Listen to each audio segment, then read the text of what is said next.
team that brought you Wallace and Gromit now bring their first full-length animated feature, Chicken Run.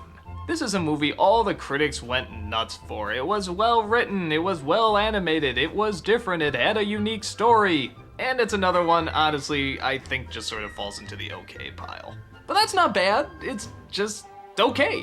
Why? Well, let's take a look. On a chicken farm in England, one little hen tries as hard as she can to escape every day, but is constantly caught and thrown back in.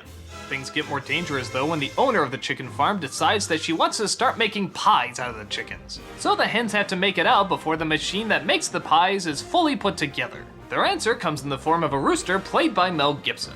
He claims that he flew into the pen and that he can teach the chickens how to fly as well. The only downside is his wing is broken, so he can't teach them right away. But he spends their time trying to verbally show them how to do it. But the clock is ticking away as they get closer and closer to Pie Day. It's a race to see if they can get out a la Great Escape style before the owner can turn them into mincemeat. It was really great seeing this animation team finally do a full-length motion picture, and showing that they can pull it off and still have it be very entertaining. Its comedy is a little different from, say, something like Wallace and Gromit, which was a little bit more quiet at times. This one is constant dialogue and constant visual jokes. But in a sense, it has sort of the same feel as Wallace and Gromit, as it's not always trying to make you laugh every second. It'll take time just to have a character breathe and talk about however they're feeling.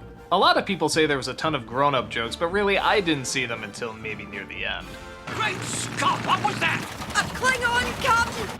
The entrance can't take it! I guess the only main problem I have with it is that the story is a touch too predictable. I mean, once again, we're gonna have the liar revealed backstory, and it's not gonna be just brushed over either. It's gonna take up a good chunk of the third act with the characters moping and doping, and oh Jesus, I've gone on and on about this. I'm not gonna prattle anymore. Let's just say it's boring. And I don't think the jokes are quite strong enough to make up for such a lackluster part of the movie. But like I said before, I still think it holds up as being okay. It is still very creative, it's got some memorable characters, it does have some good lines. The stop motion animation is always great to see. I mean, this team always does a wonderful job. It's bright, it's colorful, it's mostly upbeat. It's very imaginative at times, and it has one or two bits for adults too. Had it not gone for the liar revealed story arc and maybe thought a little bit more out of the box, I would have liked it a lot more. But I still think it's a decent flick. It's got just enough for kids and just enough for adults. I think it's worth at least a viewing.